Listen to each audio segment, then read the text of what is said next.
স্পেনকে হারাতে বিশেষ এক প্ল্যান সাজাচ্ছেন স্ক্যালোনি। ইতিমধ্যে ইউরোপীয় গণমাধ্যমে হচ্ছে স্ক্যালোনির সেই প্ল্যান নিয়ে আলোচনাও।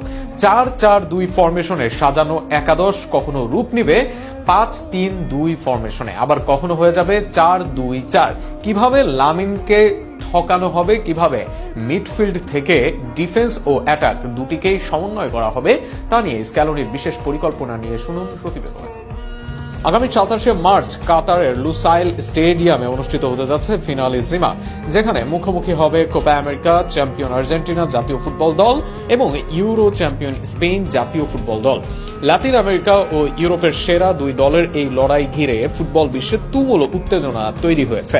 ম্যাচের সবচেয়ে বড় আকর্ষণ নিঃসন্দেহে লিওনেল মেসি ও লামিন ইয়ামালের প্রথম মুখোমুখি দ্বৈরথ।